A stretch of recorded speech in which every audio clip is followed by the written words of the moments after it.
What's up, everybody? Welcome into the Next Pats podcast. I'm Phil Perry. We've got two very special guests on the podcast this week.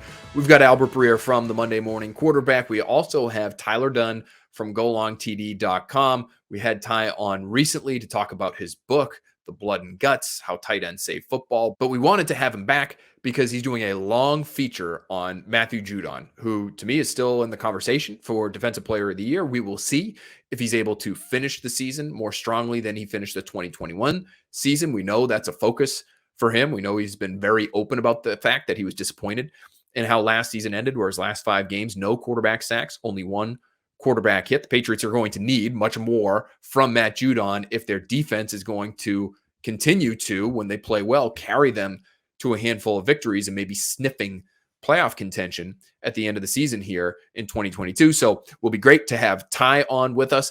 But we're going to start this week's podcast with our conversation with Albert Breer, because we need to talk about the Patriots offensive coaching situation. We need to talk about what might be next for the Patriots on the offensive side of the football for Bill Belichick's staff. On WEEI earlier this week, he said it's too late in the season for any sort of quote unquote dramatic changes to the offense. I followed up on Tuesday during a press conference saying, does making a change at play caller qualify as quote unquote dramatic? Here's how he responded. Yeah, but again, the system that we have in place, I feel good about. So, which includes the offensive staff, it includes me, it includes, whatever the whole process is. Yeah. On defense, on offense, on special teams. Okay, so what does it all mean? What does it all mean? To me, the comments to WEEI were a little bit of an indication that change is needed. It's just too late in the process to make said changes. Now, in the press conference and his back and forth with myself, it felt as though maybe there was a little bit of a walking back of those EEI comments where he says that he likes the setup, that he feels good about how things are situated right now with the coaching staff. Does that mean he wouldn't be open to change this coming off season? If he's not, does Robert Kraft then have to step in and make sure that those changes are made if he feels like that's what needs to happen for Mac Jones to develop and get back on track, at least back on the track he was on during his rookie season? And if there is a change, whether it is sparked by Bill Belichick or Robert Kraft, who would be the next guy? What's next in terms of the director of the Patriots offense? Could it be Bill O'Brien? And how realistic is that? What are the odds that Bill O'Brien returns to New England, gets back into the NFL ranks, and becomes an offensive coordinator for your New England Patriots? We're talking about all of that with Albert Breer. Here's our conversation.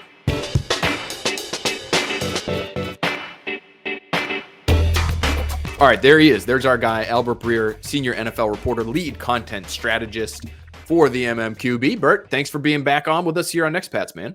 You got it, Phil.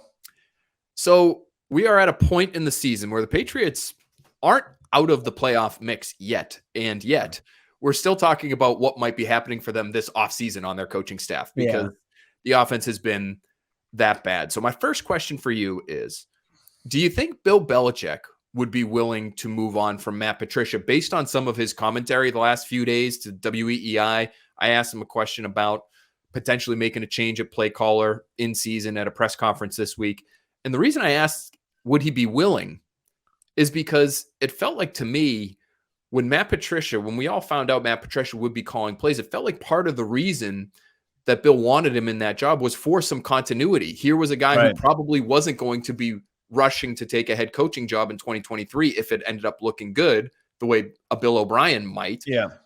And so to give his offense some continuity for multiple years moving forward, that was part of the attraction to having Matt Patricia. So is he going to be willing to move on from this guy if it continues on the track it's on right now? It's an interesting question to ask, Phil, because I think, you would like to see some progress now. And if you're allowing for the fact that he hasn't done it before, which obviously he hasn't, and he hasn't coached on that side of the ball before this year, I think going back to, what was it, like 04 or 05, right? Like it was something like that.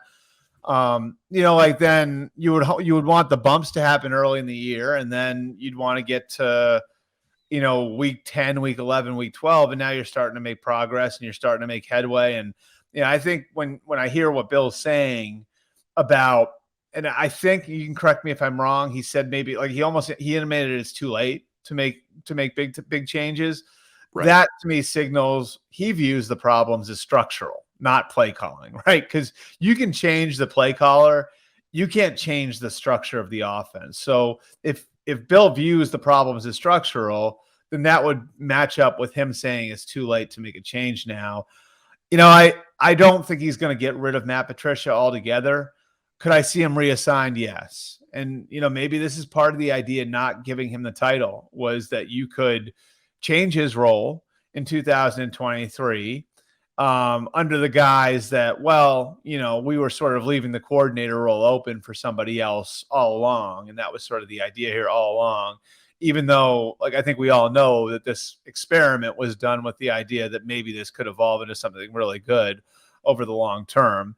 And I think in the background of all of this is the development of your young quarterback and how important year 3 is. And if you look at it, going back to, every quarterback that's come in under the 2011 CBA and now the new CBA, where the contracts are set up the way they're set up, year 3 is a critical year because you've got to make a decision on the 5th-year option after year 3.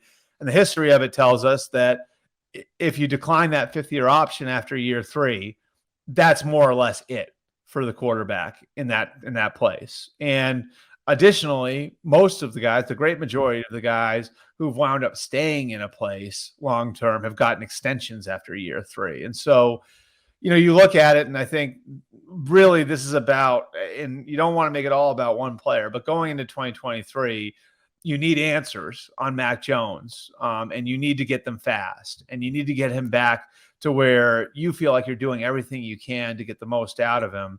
I don't think they can say with a straight face that they've done that in 2022. And I actually don't think there's any more clarity on whether or not Mac Jones is the quarterback of the future now than there was back in January when they made the decision to do some of these things.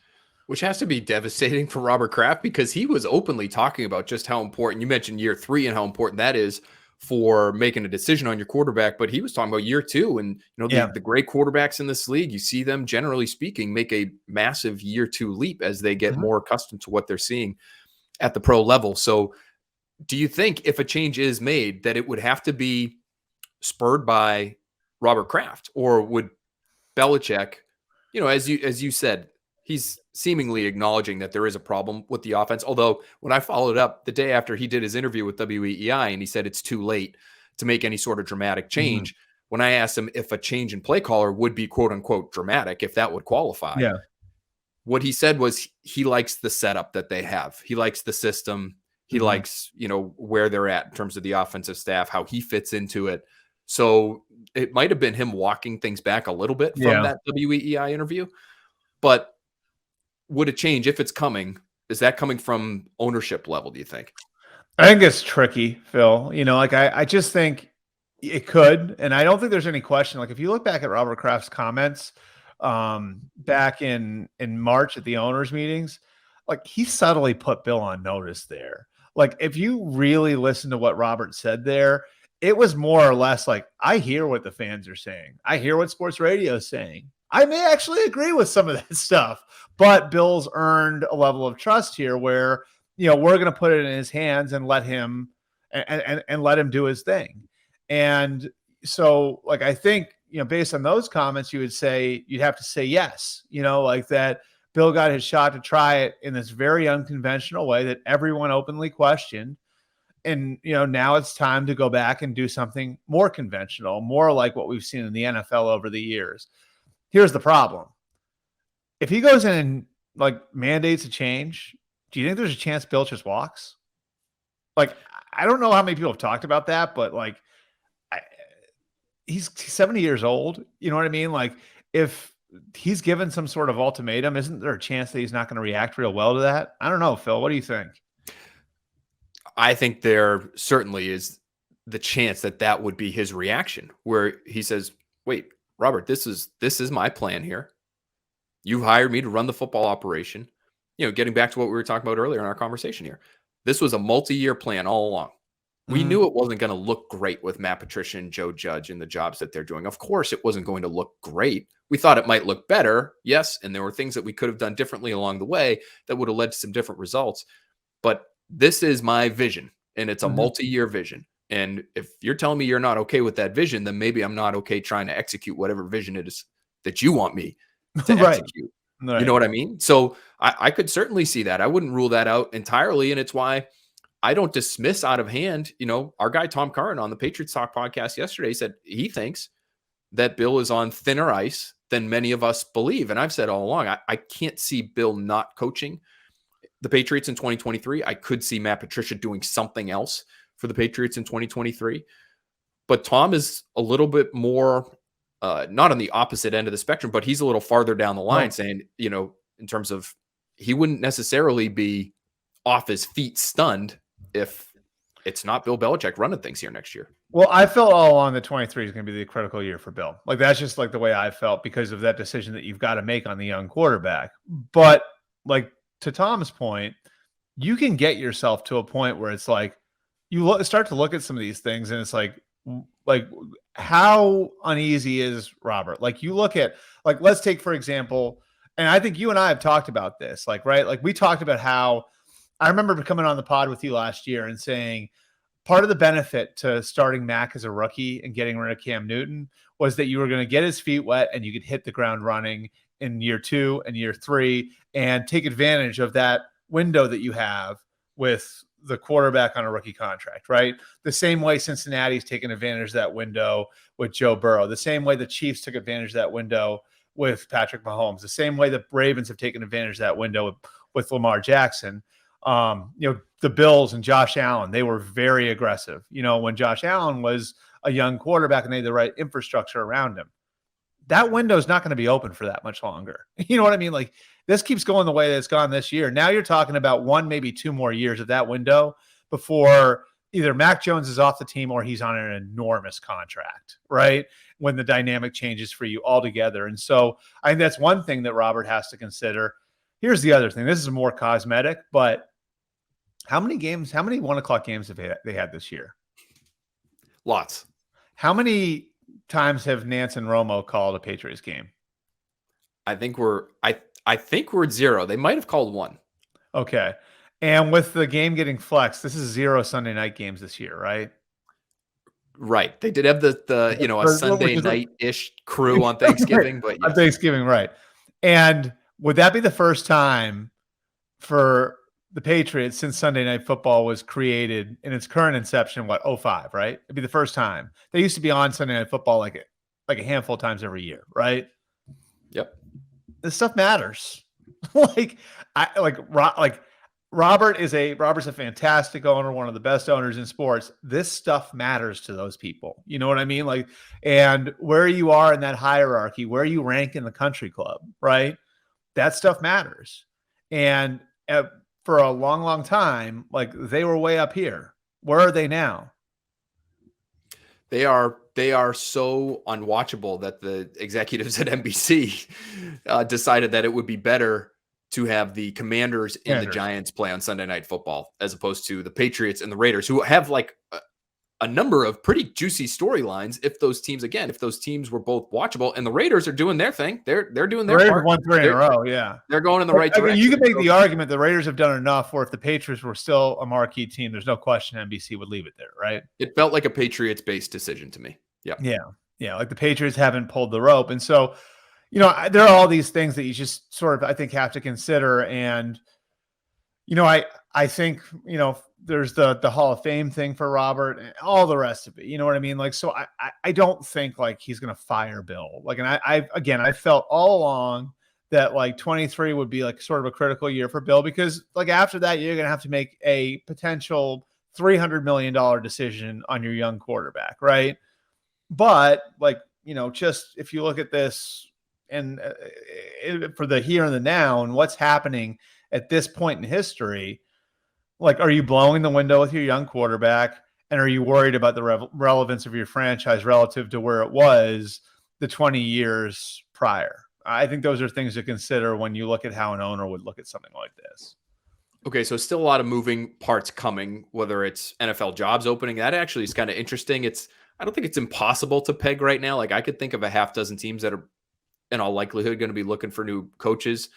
next offseason, but it is, I think, a little tougher than some other years because there's so much parity. There's so many teams kind of stuck in the middle that maybe it's a little bit harder to identify those teams. But understanding that, and understanding that Bill O'Brien might be in the NFL mix this offseason, what are the odds that Bill O'Brien is running the Patriots offense in 2023? I think Billy's interested. I do. I think he's interested in coming back to the NFL. I think he's interested in, potentially coming back here. He's got a relationship with Mac Jones. The other thing to remember is that for the last 2 years, he's been separated from his family.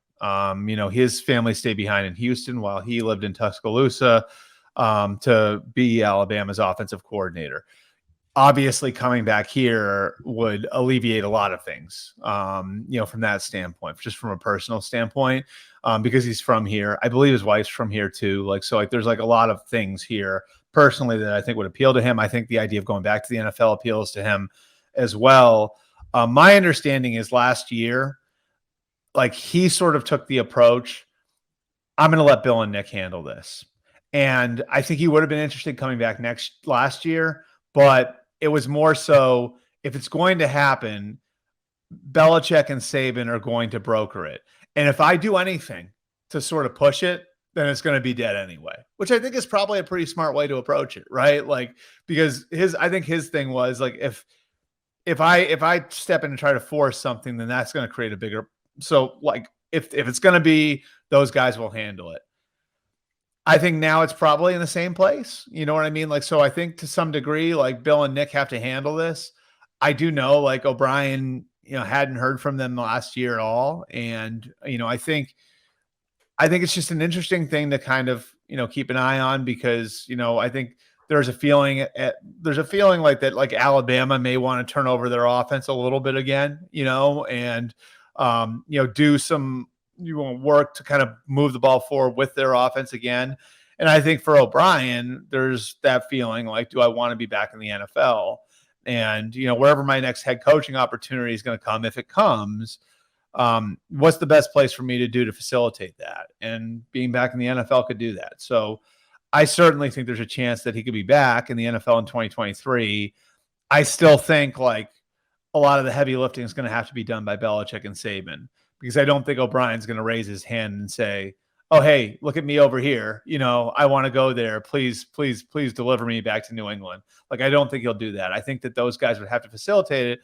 And I think if they don't facilitate it, then I think Bill O'Brien could wind up somewhere else in the NFL, because I do think he's got a real interest going back to the league in general, not just the Patriots.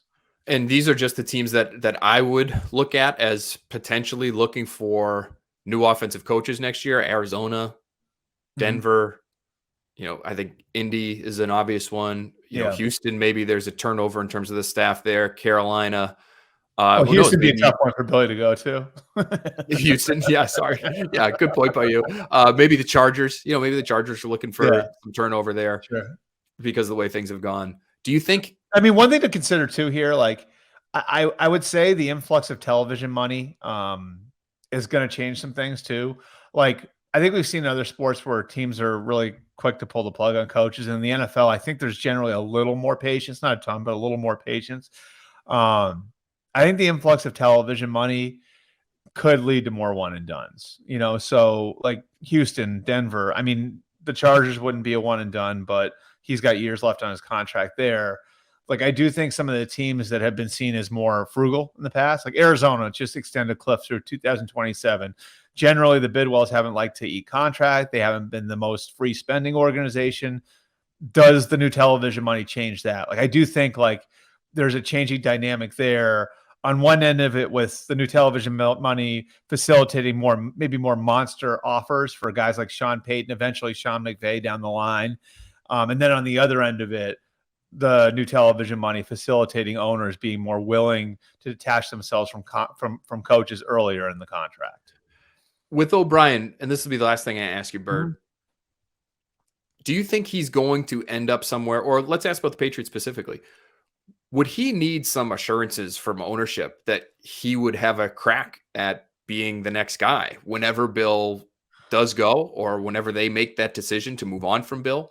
Would that be something that he would be interested in, or is he just looking to get back in the NFL so that he's going to have more opportunities moving forward at the pro level, because that's ultimately his goal? I think he's self-aware enough to like, and I think Billy's pretty self-aware, and I think he does. I think he has learned from some of the things the same way like Josh, I think, learned from a lot of the things in Denver and everything else. Like I think he's self-aware enough to know that like maybe pushing the issue on that, you won't really help, but I think he also has an awareness of what the Krafts think of him. And I've said this for a while. Like, I think Bill O'Brien's like at the top of the list, like of guys that the Krafts would view as a potential successor for Belichick, even after everything that happened in Houston. And, my understanding is when things got sideways between Belichick and Brady in 2017, like Brady advocated for O'Brien to become the next head coach. And I think the Krafts were pretty receptive to that. So like, I think the idea of Bill O'Brien as the head coach, I think it works for the Krafts. I think they view him as somebody who would sort of have the temperament and the makeup to be the right guy to follow a legend, and the right guy to be the next guy. Because, that saying, you never want to be the guy after the guy. You want to be the guy after the guy after the guy. Did I say that too many times? Guy after the guy after the guy, right? That's right. You got it. Right. Nailed it. So, and I remember talking to Pete Carroll about this, like I remember talking to Pete about his time in New England. This is early in Pete's time in Seattle. And, like he said to me, he's like, when I was in New England, he's like, I don't know that I really had a chance. He's like, he's like, the problem was like everything that I did was under within the context of what had happened with Parcells. And so everything that they didn't like about what happened with Parcells, was going to kind of shape how I was handled as the head coach there. And it's like, then that didn't work. And so then they were more open to a guy coming in and doing it his way. You know what I mean? Like, and so like that became Belichick. And I think it's, and whenever we get to that point, whenever we get to the point where it's who's going to replace Bill, like you're going to have a guy who's got the right temperament to do it and have the right ability to manage up to do it, because so much of the way whoever that guy is judged is going to be based on the context that Bill established here over more than 2 decades. And I think if the Krafts had O'Brien at or near the top of the list of Bill Belichick's successors, I really think that Patriots fans should be encouraged by that, because to me, where things went sideways with him in Houston, it wasn't as head coach. And if you look at some of what he did with some of the quarterbacks he had there, it's actually pretty impressive. The amount of wins, the success within the division for Bill O'Brien. It was the general manager stuff that you might want to allow someone else to take hold of if you make that move. But the coaching wise was pretty good. I'll even take it to another level. What about ownership? The owner passed away, and like I think to some degree, like Bob McNair's son didn't really know what he was doing, at the beginning. And I think to some degree there were no checks and balances over anything. You know what I mean? Like for a while there. And I could certainly see the Krafts like looking at that and saying, we'll be able to put the proper checks and balances in place. Like while those checks and balances were in place, while Bob McNair was still in good health at the beginning of Bill O'Brien's time in Houston, it actually looked pretty good, right? Like while the organization was sort of running in a way where everything was set up and everything was structured and everything was sort of controlled a certain way, it was just fine, and Bill was winning with Brian Hoyer and Ryan Mallett and Ryan Fitzpatrick and all these different guys at quarterback before Deshaun Watson even got there. So I certainly think that there's like real merit to the idea. And I don't think he's the only name. Like I think, like Gerard Mayo is this as well as I do, Phil. Gerard Mayo is very highly thought of with the Krafts, but I think O'Brien would be at or near the top of that list. And Belichick had a really checkered reputation when he got here, right? And they were able to see past some of the things that happened in Cleveland to find a really good coach. I mean, they could look at this the same way, you know what I mean, and say there was some good in Houston too that people aren't paying attention to that we're going to seize on here. Now, here's where it gets sticky though, Bert. If you're Bill Belichick and you know that the Krafts like Bill O'Brien, Yeah, do you want to bring him in to run your offense, which needs help, even if you like Bill O'Brien, knowing that guy might be your successor, and knowing Bill Belichick's history Yeah. in terms of, being the next guy and waiting for your opportunity and the dynamics involved there, and ownership's now involved, and they might like this guy and I might be on the way out. Like, boy, that might be hard. But isn't that all relative to and I don't know the answer to this. I don't think anybody knows the answer to this, but Bill himself. Isn't that all relative to how long he planned as a coach? Like, if he wants to coach for another 5 years, it's a factor. If he's only got a couple of years left, maybe it's less so, right? Wouldn't that be the right way to look at it? Sure. It would be more I would think it would be more if I've got 2 years left and I just want to get to Shula's record and then walk away, that wouldn't be as much of a problem. In fact, you might be helping groom him, right? But if you want to stay around for 5 years, that's a lot more uncomfortable, I would think. All right, Albert Breer, you're the best, buddy. Thank you for being with us. You're also fighting through a hockey injury right now, so your back is probably seized up on you a half dozen times as we've been sitting here, and nobody. My first hockey injury, and I think my last one too, because I'm not going to get back out there. My first hockey game ever, and my last hockey game ever. Well, you fought through it. You've shown grit and toughness and determination on this podcast, and we all appreciate you for it. So thank you very much, my friend. All right, thanks, Phil. Great stuff there with Albert. Always so much intrigue with Bill Belichick and how things may get handled moving forward with everything Robert Kraft told us during those owners meetings back in March down in Palm Beach, whether it's about making the postseason and winning a postseason game, whether it's about the importance of year 2 for the quarterback in this league, whether it's about the unorthodox sort of hires that Bill Belichick made to fill out his offensive staff going into the 2022 season. There was so much there. There was so much meat on the bone that you could be led to believe that there are changes coming to the offensive side of the ball, whether Bill Belichick wants it or not, because that's what ownership is looking for. All right, let's get to our conversation now with Ty Dunne. Again, did a lot of reporting, was here in town locally in Foxborough to talk to Matt Judon and many others for this upcoming feature on golongtd.com about Judon, his background, the season he's having, season he had last year, and how this year might be different. Here's Ty.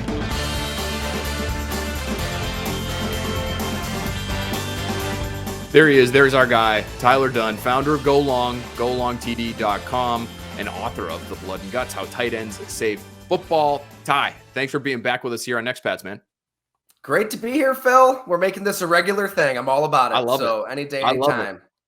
I love it. Always a good time for us to get one of the best football writers in the country on the program here. But one of the reasons I wanted to have you on this week is because you're working on a big old feature on Matthew Judon, who is a source of a lot of interest here in New England and has really kind of, I think, changed the locker room in some ways with his personality. Big personality guy. We know he started in Baltimore. He's not one of these up through the ranks Patriots who sometimes are a little more reserved, to put it kindly. He's a different cat, Ty. So what was your biggest takeaway from spending as much time with Judon and others as you did recently?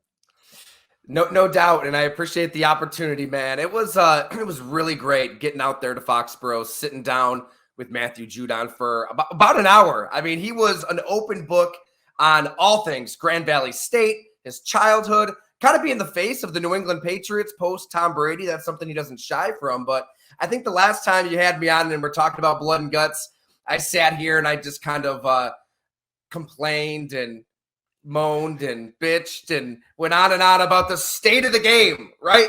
It's soft, just like society. The NFL's trying to live in the octagon and the safe space. You can't have it both ways. You got to embrace the inherent risk, and that tight end really is the position kind of saving the sport. Well, the more I talk to Matthew Judon, it's like, this is a throwback. This is an old school ass kicker that we need in football in general. He's pure football to the bone, and his upbringing, we really got into why that is. So I think there's the big picture of that on why the NFL just needs more Matthew Judons, who is going to say, let me just pull up the exact quote here. And I should preface golongtd.com for subscribers. It'll be up Friday morning. So just for the subscribers, if people want to check out the full story.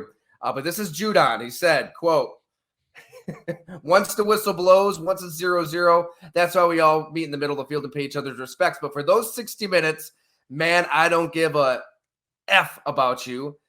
And he spelled it out, as you know, Matthew Judon does. I don't care nothing about you for those 60 minutes. It's about the people who wear the same color as me. We band together as a tribe and as a group of men together for those 60 minutes. So I just like it when people acknowledge that it's a violent game that must be played violently. And to kind of bring it to your New England Patriots there on the pod, I just feel like if this team is going to salvage 2022 and be something into the future, it's going to start first and foremost with a Matthew Judon. Without giving too much away, because we do want people to go to golongtd.com and read this feature, because there's going to be so many great nuggets in there. I know already as a subscriber myself, but what is it about his wiring? What is it about his background that makes him the way he is, Ty, you think? Yeah, I think there is the childhood, right? He's one of 10. That's why he wears number 9. He's got the 9 siblings. Nothing was handed to him. Nobody in the family, none of the kids really were given much of anything. They all bought their first car. He still has his Dodge Durango, by the way. He does have an Audi and a Tesla. So, the contract did take care of that, but he still has the Durango.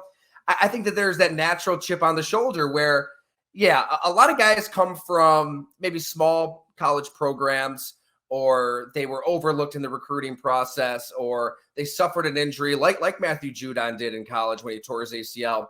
But he tore his ACL at Grand Valley State, Division II, where you're taking 10-hour bus rides to the Upper Peninsula to play football games, where you don't even really have training tables. You don't really have anybody looking after you when you're rehabbing that knee. I think that life at Grand Valley State, and he had 20 sacks last year there, that really made him who he is. And then he gets to Baltimore, and we talked about everything that happened in Baltimore, and you link up with a Terrell Suggs. You're around guys that are wired just like you with your same personality, that kill or be killed mindset. I think it was just perfect timing, perfect combination with Suggs. It's to the New England Patriots' benefit. So, Ty, I think for our listeners, a lot of them at home remember how dominant Matt Judon was at the beginning of last year, and he was getting some Defensive Player of the Year sort of recognition, in terms of being on track for that kind of honor after the season. This year, similar, if not better, right? I mean, he's getting some of the DPOY stuff swirling around him. Although I know locally there are people who are looking at it saying, "Oh man, is this about to happen again?" Because Judon, to his credit, he's been pretty open about this.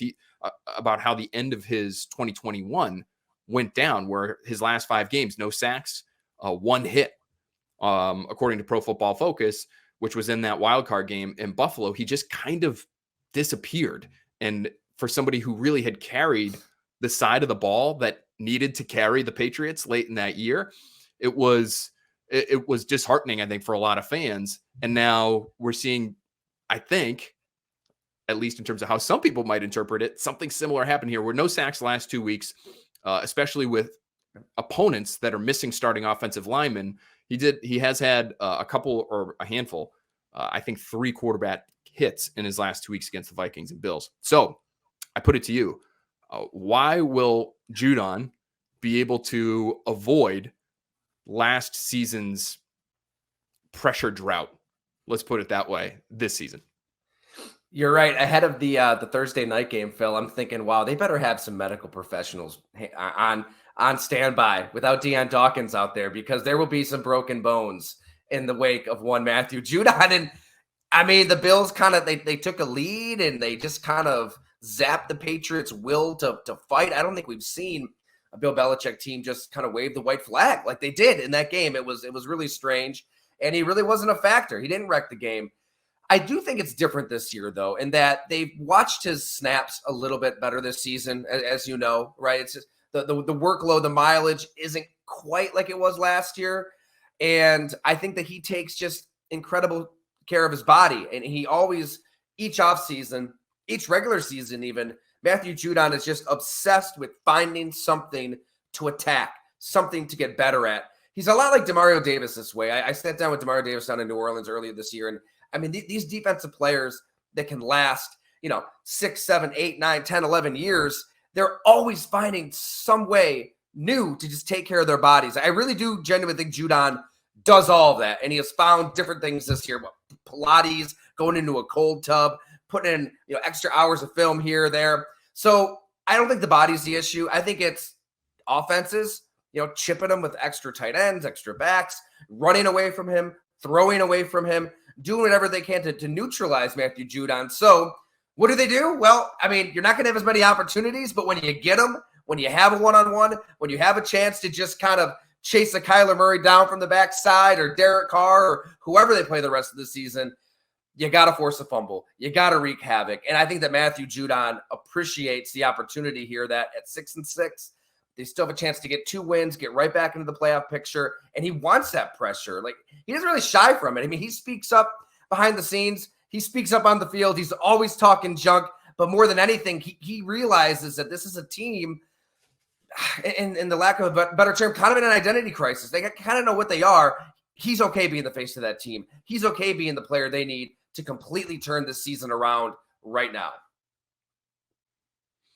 Yeah, I find the way that teams have treated him to be a real indication of just how good he is, because they know they can't let him wreck the game. So when you see the number of doubles and chips and things that have been sent his way these last couple of weeks, the Vikings, I thought they changed their entire game plan because they were without left tackle Christian Darrisaw.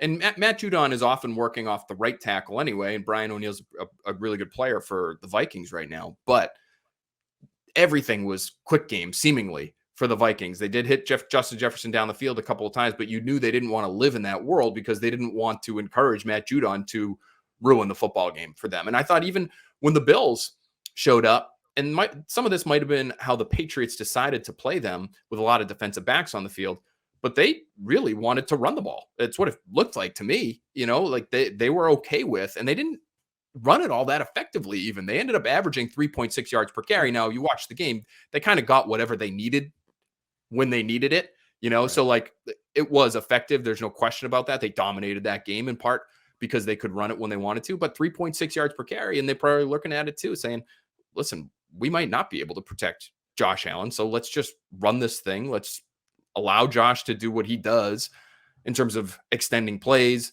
and finding Stephon Diggs. But the run game was a huge part of that. And I kind of trace some of that back to the injuries they're dealing with up front and Matt Judon. So I do think he has kind of entered into a class of being, maybe not quite Nick Bosa, maybe not quite, some of the top tier, the Khalil Macks of the world, but I think he's viewed as a pretty elite guy. Are you finding that too, Ty? You follow the rest of the league. Where does he stack up, you think, league-wide right now?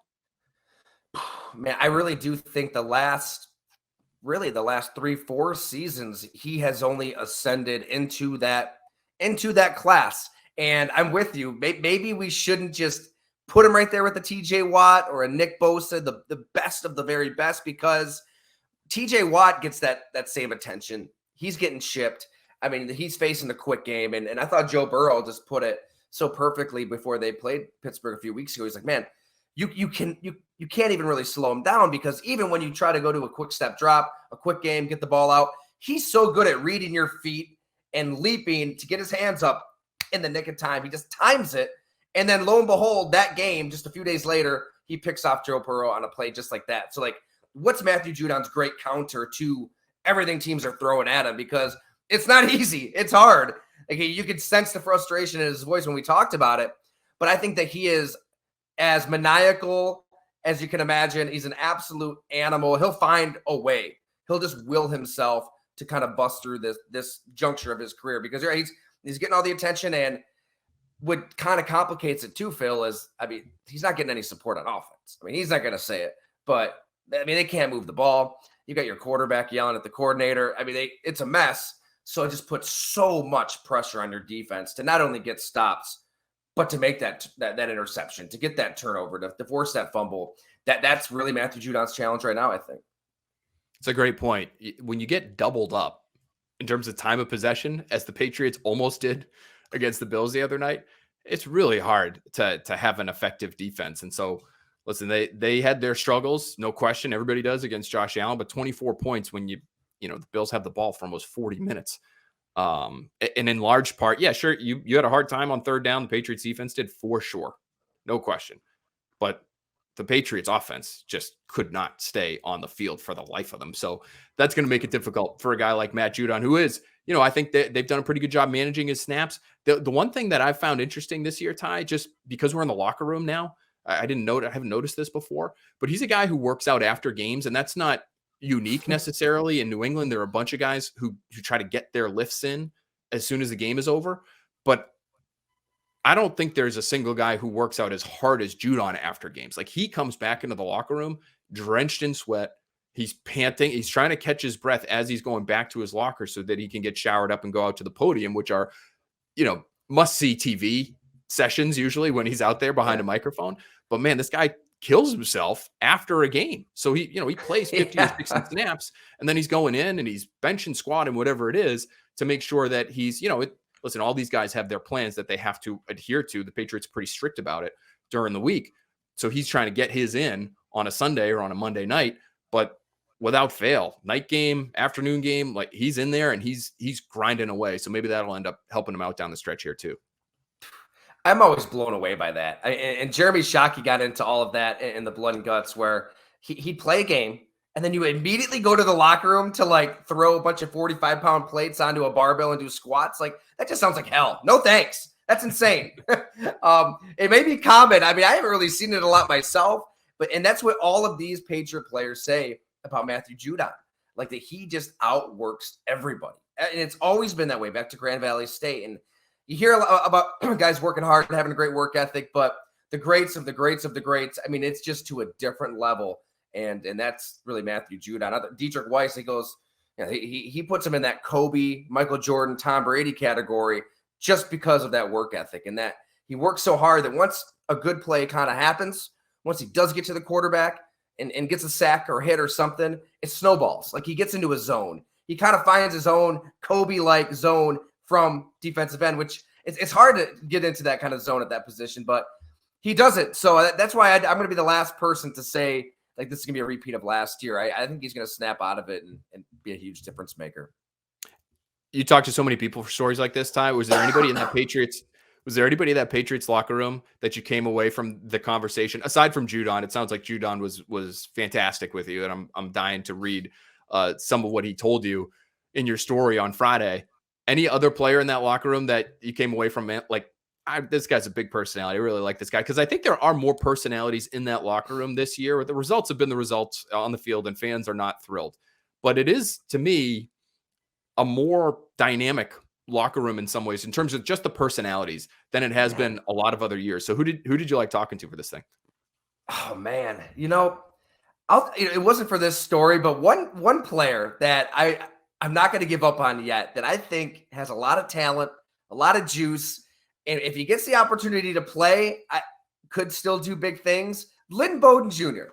I know it's kind of out of left field, but man, I got to know him for a story at Go Long a couple years ago, when he's with the Raiders, and Mike Mayock, John Gruden, they haven't played out of position. They kind of just give up on him for reasons outside of football. And Lynn Bowden opened up on all of that, but his personality it's very, very unique.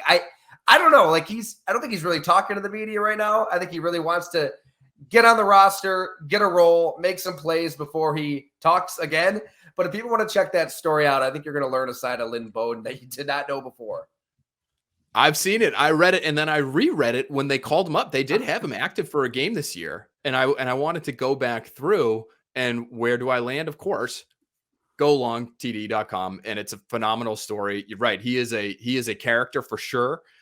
But I think, again, maybe there's a willingness on Bill Belichick's end to be open to these kinds of personalities more now than he has in the past. And you're right. He's not talking to us a lot right now, Bowden, because he's on the practice squad, and those guys they're still technically supposed to be available to us, but I think they know that the rule of thumb is that they're really not supposed to. So they're trying to, toe the line there and do what Bill wants. Probably don't want to piss off Bill Belichick if you're on the practice squad. Exactly. I get it. But again, that's another story that our listeners should go check out in case Bowden ends up getting called up again at some point here. The Patriots are dealing with some injuries at the receiver position, so you never know. And we're late in the year now.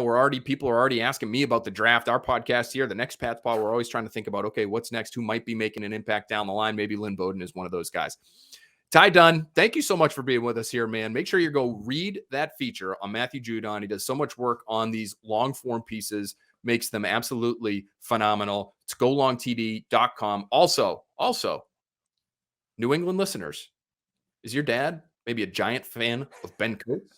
Are you a giant fan of Rob Gronkowski? Do you need to buy a gift for someone else, or do you need to think of gift ideas to tell other people that you would like around Christmas time? You know where to go. Ty, hold it up for us. Give us the cover. The Blood and Guts, How Tight Ends Save Football. Right there. Excellent work from our guy. One of the best in the country. I mean that, Ty. Thank you so much for being with us here, man. This was great. No, thank you, Phil. And thank you to all your viewers, your listeners. They're all amazing. I should have added at the top, too, if you do want to subscribe to golongtd.com to read this Matthew Judon story, and you make it an annual subscription, we'll send you a copy of the Blood Guts. Signed copy. So we'll combine the worlds for all of you. Yes. I love that. Great deal for our next Pats listeners. Ty, thanks so much again, man. We'll talk soon. Thanks so much, Phil. Great seeing you, man. Awesome stuff there from Ty. Love having him on the podcast. Thanks so much to him. Thanks so much to Albert Breer for being with us as well. And thanks to all of you for listening. Please rate, comment, subscribe. If you leave a question in our Apple Podcasts comments section, we will get to that here on the podcast. Give us a 5-star review. We give you a shout out. Thanks again to everybody for listening to this week's. Make sure you're tuning in to our next Pats episode next week, where we'll be coming at you from Arizona and Phoenix for the Cardinals game, then down to Tucson, where the Patriots will be working out at the University of Arizona. Head coach Jed Fish has some Patriots connections. So that's where we will be all next week for Next Pats, for all of our TV shows. Make sure you're sticking with us for all of your Patriots coverage, and then we bounce up to Vegas for what was a Sunday night football game is now a Sunday afternoon football game. Thanks for being with us, guys. We'll talk to you very soon.